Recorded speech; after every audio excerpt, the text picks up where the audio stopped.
ಸಂಪತ್ತಿನ ಅಧಿದೇವತೆ ಯಾರು ಅಂತ ಕೇಳಿದ್ರೆ ನಾವು ಮೊದಲು ಲಕ್ಷ್ಮಿ ಅಂತ ಹೇಳ್ತೀವಿ. ಅದ ನಂತರ ಕುಬೇರ ಅಂತ ಹೇಳ್ತೀವಿ. ಇವರಿಬ್ರು ಸಂಪತ್ತಿನ ದೇವತೆ ಅಂತ ಹೇಳ್ತಾರೆ.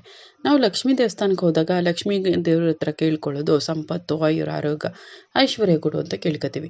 ಹಾಗೆ ಕುಬೇರ ಮಂದಿರಕ್ಕೆ ಹೋದಾಗ ಅಂದ್ರೆ ಕುಬೇರ ಮಂದಿರ ಇದೆಯಾ ಅಂತ ಕೇಳ್ಬೋದು. ಹೌದು, ಕುಬೇರ ಮಂದಿರ ಕೂಡ ಇದೆ. ಎಲ್ಲಿದೆ ಅಂತ ಈ ವಿಡಿಯೋದಲ್ಲಿ ತಿಳಿಸ್ಕೊಡ್ತೀನಿ. ಮತ್ತೆ ಹೋಗೋದು ಹೇಗೆ, ಅಲ್ಲಿ ವಿಶೇಷತೆ ಏನು ಅಂತ ಕೂಡ ತಿಳಿಸ್ಕೊಡ್ತೀನಿ. ಜೊತೆಗೆ ಕುಬೇರ ಮಂತ್ರನ ಪಠಿಸೋದ್ರಿಂದ ನಮಗೆ ಕುಬೇರನ ಆಶೀರ್ವಾದ ಆಗತ್ತೆ. ಹಾಗಾದ್ರೆ ಕುಬೇರ ಮಂತ್ರ ಯಾವುದು, ಯಾವ ರೀತಿ ಪಠಿಸ್ಬೇಕು ಅಂತ ಈ ವಿಡಿಯೋದಲ್ಲೇ ತಿಳಿಸ್ಕೊಡ್ತೀನಿ. ಅದಕ್ಕೂ ಮುಂಚೆ ಯಾರು ನನ್ನ ಚಾನಲ್ನ ಸಬ್ಸ್ಕ್ರೈಬ್ ಮಾಡದೆ ನೋಡ್ತಾ ಇದ್ದಾರೆ ಅವರು ಸಬ್ಸ್ಕ್ರೈಬ್ ಮಾಡ್ಕೊಂಡು ಪಕ್ಕದಲ್ಲಿ ಕಾಣೋ ಬೆಲ್ ಐಕನ್ ಮೇಲೆ ಕ್ಲಿಕ್ ಮಾಡಿ ಆಲ್ ನೋಟಿಫಿಕೇಶನ್ನ ಸೆಲೆಕ್ಟ್ ಮಾಡ್ಕೊಳ್ಳಿ. ಜೊತೆಗೆ ಈ ವಿಡಿಯೋಗೆ ಒಂದು ಲೈಕ್ ಮಾಡಿ ಮತ್ತು ಓಂ ಕುಬೇರಾಯ ನಮಃ ಅಂತ ಕಮೆಂಟ್ ಮುಖಾಂತರ ತಿಳಿಸಿ. ಇನ್ನು ಕೆಲವೊಬ್ರು ಭಾರತದಲ್ಲಿ ಕುಬೇರ ದೇವಾಲಯ ಇದೆಯಾ ಅನ್ನೋ ಪ್ರಶ್ನೆ ಕೇಳ್ತಾರೆ. ಹೌದು, ಕುಬೇರ ದೇವಾಲಯ ಇದೆಯಾ ಅಂದ್ರೆ ಹೌದು ಇದೆ.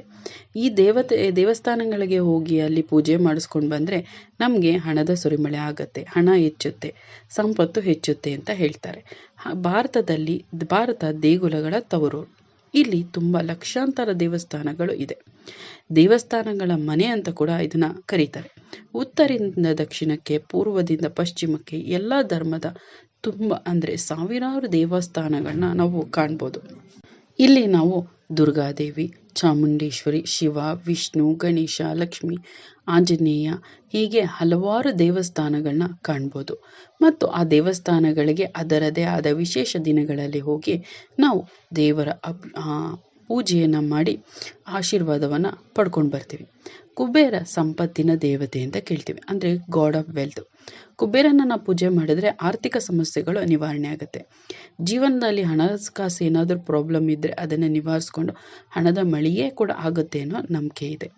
ಇನ್ನು ಕುಬೇರನ ದೇವಸ್ಥಾನಗಳಿಗೆ ಭೇಟಿ ಮಾಡೋದ್ರಿಂದ ವ್ಯಕ್ತಿಯು ಹಣಕಾಸು, ಸಂಪತ್ತು ಎಲ್ಲದನ್ನು ಪಡೆಯುತ್ತಾನೆ ಅನ್ನೋ ನಂಬಿಕೆ ಇದೆ. ಹಾಗಾಗಿ ಈ ದೇವಸ್ಥಾನಗಳಿಗೆ ಭೇಟಿ ಮಾಡ್ತಾರೆ ತುಂಬಾ ಜನ.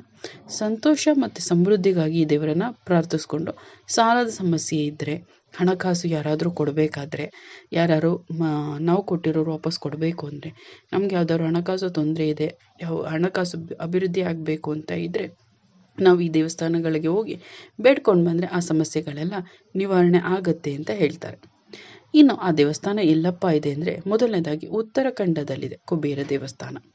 ಈ ದೇವಸ್ಥಾನಗಳಿಗೆ ಅಲ್ಲಿಗೆ ಸ್ಥಳೀಯ ಬಸ್, ಟ್ಯಾಕ್ಸಿ ಅಥವಾ ಕ್ಯಾಬ್ ಮೂಲಕ ಹೋಗ್ಬೋದು. ನೈನಿತಾಲ್ ಅಥವಾ ಅಲ್ಮೋರಾವನ್ನು ತಲುಪಿ ಅಲ್ಲಿಂದ ಕತ್ಮೋಡಂಗೆ ರೈಲ್ವೆ ನಿಲ್ದಾಣದಲ್ಲಿ ಇಳಿಬೇಕು. ದೆಹಲಿಯಿಂದ ನೈನಿತಾಲ್ಗೆ ಬಸ್ ಮೂಲಕ ಕೂಡ ಹೋಗ್ಬೋದು. ಅಲ್ಲಿಂದ ಬಸ್, ಟ್ಯಾಕ್ಸಿ ಅಥವಾ ಕ್ಯಾಬ್ ಮೂಲಕ ಹೋಗ್ಬೋದು. ಇನ್ನು ಭಾರತದಲ್ಲಿರೋ ಇದು ಅತ್ಯಂತ ಜನಪ್ರಿಯ ದೇವಾಲಯ ಕುಬೇರ ದೇವಾಲಯ ಅಂತೆ ತಪ್ಪಲ್ಲ. ಇದು ಉತ್ತರಾಖಂಡದ ಅಲ್ಮೋರಾದಿಂದ ಸುಮಾರು 40 ಕಿಲೋಮೀಟರ್ ದೂರದಲ್ಲಿದೆ. ಅಲ್ಮೋರಾದಲ್ಲಿರುವ ಕುಬೇರ ದೇವಾಲಯವು ಜಾಗೇಶ್ವರ್ ಧಾಮ್ ಅಡಿಯಲ್ಲಿ ಬರುತ್ತೆ. ಇದರಲ್ಲಿ ಪ್ರತಿ ವರ್ಷ ದೀಪಾವಳಿಯಂದು ಭಕ್ತರು ತಮ್ಮ ಬೇಡಿಕೆಯನ್ನ ಇಲ್ಲಿಗೆ ಬಂದು ಕೇಳ್ಕೊಂಡು ಹೋಗ್ತಾರೆ.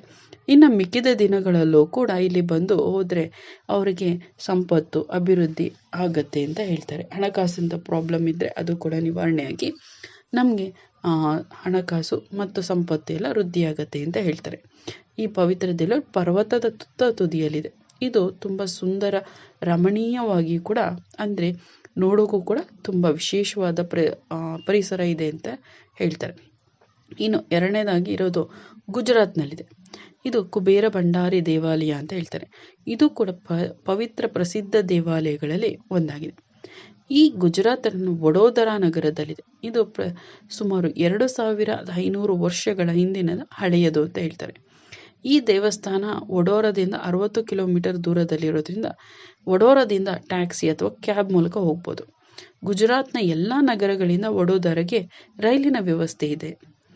ಇನ್ನು ಈ ದೇವಸ್ಥಾನದ ಇದು ನರ್ಮದಾ ನದಿಯ ದಡದಲ್ಲಿದೆ.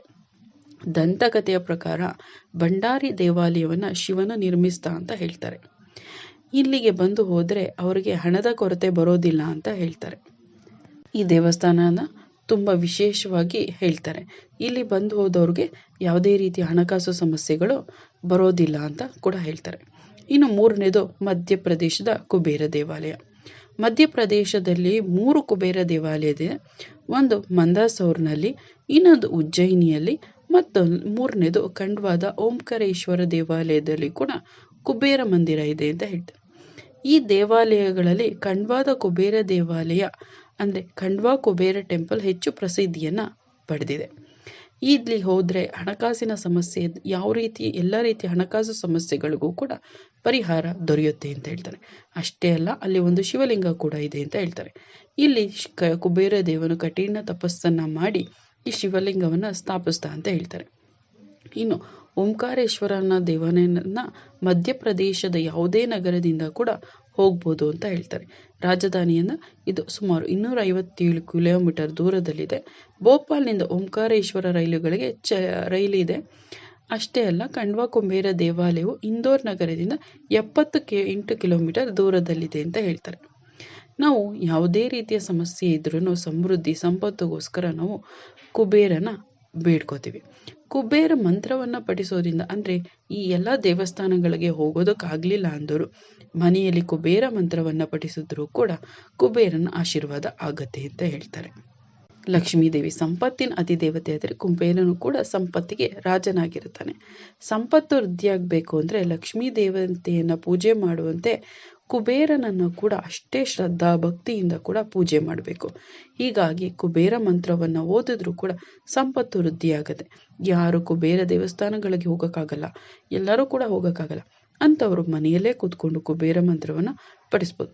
ಕುಬೇರನ ಉತ್ತರ ದಿಕ್ಕಿಗೆ ಇಡಬೇಕು, ಯಾಕಂದರೆ ಉತ್ತರ ದಿಕ್ಕು ಕುಬೇರನಿಗೆ ಇರುವಂಥ ದಿಕ್ಕು. ಹಾಗಾಗಿ ಕುಬೇರನನ್ನು ಏನಾದರೂ ಇಟ್ಟಿದ್ರೆ ನೀವು ಉತ್ತರ ದಿಕ್ಕಿಗೆ ಇಟ್ಟು ಪೂಜಿಸಿದ್ರೆ ತುಂಬ ಶುಭ ಫಲಗಳನ್ನ ಪಡಿಬೋದು.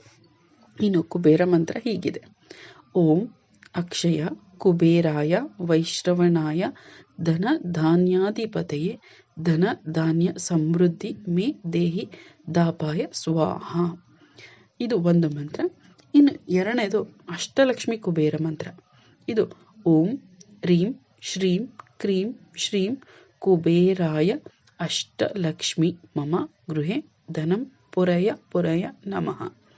ಈ ಎರಡು ಮಂತ್ರಗಳನ್ನ ನಾವು ದಕ್ಷಿಣಾಭಿಮುಖವಾಗಿ ಕುಳಿತುಕೊಂಡು ಪಠಿಸಬೇಕು. ಇದನ್ನು ಯಾರು 3 ತಿಂಗಳು ನಿರಂತರವಾಗಿ ಅಂದರೆ ಬಿಡದೇನೆ ಪ್ರತಿ 3 ತಿಂಗಳವರೆಗೆ ಯಾರು ಇದನ್ನು ಹೇಳ್ತಾರೋ ಅಥವಾ ಕೇಳ್ತಾರೋ ಅವ್ರಿಗೆ ಹಣಕಾಸಿನ ಸಮಸ್ಯೆಗಳು ಬರಲ್ಲ. ಧನ ಧಾನ್ಯ ಹಣಕಾಸು ಎಲ್ಲ ಸಮೃದ್ಧಿಯಾಗಿ ದೊರಕುತ್ತೆ ಅಂತ ಹೇಳ್ತಾರೆ.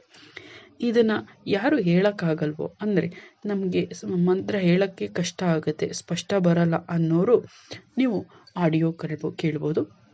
ಹಾಗೆ ಇದನ್ನು ಕೆಲವೊಬ್ಬರು ವಿಡಿಯೋ ಮಾಡಿ ಹಾಕಿರ್ತಾರೆ, ಅದನ್ನು ಕೂಡ ಪ್ಲೇ ಮಾಡಿಕೊಂಡು ಶ್ರದ್ಧಾ ಭಕ್ತಿಯಿಂದ ಗಮನ ಇಟ್ಟು ಅದನ್ನು ಕೇಳೋದ್ರಿಂದ ಕೂಡ ಅಷ್ಟೇ ಹೇಳದಷ್ಟೇ ಫಲಗಳು ದೊರೆಯುತ್ತೆ. ಈ ವಿಡಿಯೋ ನಿಮ್ಗೆ ಇಷ್ಟ ಆಗಿದೆ ಅಂತ ಭಾವಿಸ್ತೀನಿ. ಕುಬೇರ ದೇವಸ್ಥಾನಗಳ ಬಗ್ಗೆ ಮಾಡಿರೋ ವಿಡಿಯೋ ಮತ್ತು ಕುಬೇರ ಮಂತ್ರದ ಬಗ್ಗೆ ಮಾಡಿರೋ ವಿಡಿಯೋ ಏನು ಅನ್ನಿಸ್ತು ಅಂತ ನಿಮ್ಮ ಅನಿಸಿಕೆ ಅಭಿಪ್ರಾಯನ ಕಮೆಂಟ್ ಮಾಡಿ. ಹಾಗೆ ಕುಬೇರನ ಆಶೀರ್ವಾದಕ್ಕಾಗಿ ಇಲ್ಲಿರೋ ಗಾಯತ್ರಿ ಮಂತ್ರವನ್ನು ಕಮೆಂಟ್ ಮುಖಾಂತರ ತಿಳಿಸಿ, ಅಂದರೆ ಒಂದು ಸಾರಿ ಹೇಳ್ದಂಗೆ ಆಗುತ್ತೆ. ಅಥವಾ ಓಂ ಶ್ರೀ ಕುಬೇರಾಯ ನಮಃ ಅಂತ ಕಮೆಂಟ್ ಮುಖಾಂತರ ತಿಳಿಸಿದ್ರು ಕೂಡ ಕುಬೇರನ ಆಶೀರ್ವಾದ ಆಗುತ್ತೆ ಅಂತ ಹೇಳ್ತೀನಿ. ಜೊತೆಗೆ ಈ ವಿಡಿಯೋ ಇಷ್ಟ ಆಗಿದ್ರೆ ಲೈಕ್ ಮಾಡಿ, ಹಾಗೆ ನಿಮ್ಮ ಫ್ರೆಂಡ್ಸ್ ರಿಲೇಟಿವ್ಸ್ಗೂ ಕೂಡ ಶೇರ್ ಮಾಡಿ. ಜೊತೆಗೆ ಯಾರು ನನ್ನ ಚಾನಲ್ನ ಸಬ್ಸ್ಕ್ರೈಬ್ ಮಾಡದೆ ನೋಡ್ತಾ ಇದ್ದೀರೋ ಸಬ್ಸ್ಕ್ರೈಬ್ ಮಾಡ್ಕೊಂಡು ಪಕ್ಕದಲ್ಲಿ ಕಾಣೋ ಬೆಲ್ ಐಕನ್ ಮೇಲೆ ಕ್ಲಿಕ್ ಮಾಡಿ ಆಲ್ ನೋಟಿಫಿಕೇಶನ್ ಸೆಲೆಕ್ಟ್ ಮಾಡಿ. ಆವಾಗ ನಾನು ವಿಡಿಯೋ ಹಾಕಿದ ತಕ್ಷಣ ನಿಮಗೆ ನೋಟಿಫಿಕೇಶನ್ ಬರುತ್ತೆ. ಕೇಳಿದ್ದಕ್ಕಾಗಿ ಧನ್ಯವಾದಗಳು. ಮುಂದಿನ ವಿಡಿಯೋದಲ್ಲಿ ಸಿಗೋಣ.